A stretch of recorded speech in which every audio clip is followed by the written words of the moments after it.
Down to the Western Cape now. A 6-year-old long fight for land earmarked for housing is intensifying. Residents there are having a go at their ward councillor, accusing her of trying to claim the land for her own use. Our reporter Ati Mtongane is in retreat outside Cape Town, tracking the story for us.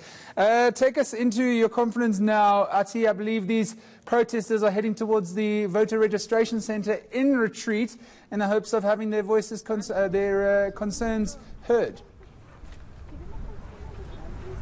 Well, Nicholas, a group of residents here in retreat who have been battling for a piece of land for housing are actually at that particular site where some 6 years ago they had erected structures here to start calling this place home. It's behind Crestway High School in retreat, and they're saying to us that 2 years ago the court gave them a verdict of that the city should allow a housing project to take place here. However, we're yet to confirm from the city of Cape Town. We were invited today by the aggrieved residents here in retreat. Maybe let me just get the residents themselves to make us understand how you got to a point where you went to court for this particular piece of land.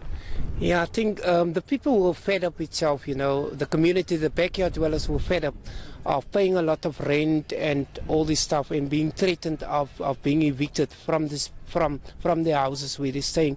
So they decided to occupy this piece of land to call home itself, as we call it also. And then the City of Cape Town law enforcement came and just destroyed itself. But what actually happened is that after they destroyed these pieces of land, and people have nowhere to go after that itself, and then we went to court itself, and the court ordered them, the City of Cape Town, to build urgently houses. For the last 6 years, we're still waiting for City of Cape Town to deliver houses itself. Presently, we are fed up, we are tired, and that is what's it all about now.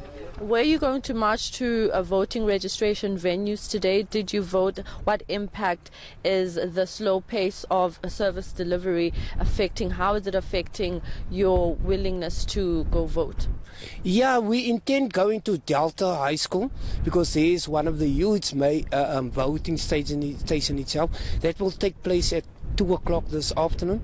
And then also why we actually intend going to march to that station is to make City of Cape Town and Council also accountable for in terms of delivering services itself.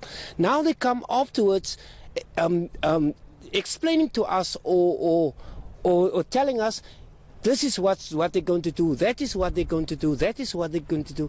And after the elections is finished, after our people is voting, then they forget about all these promises, actually what they did itself.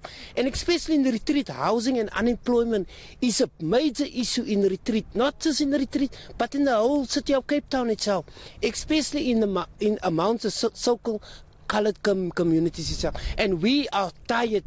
Our people is voting for the DA, and we're saying, why are we going there? We're saying we're not going to vote for any party, nor for the DA, if they're not going to deliver services like housing and jobs for our people itself. And that is our call to the City of Cape Town.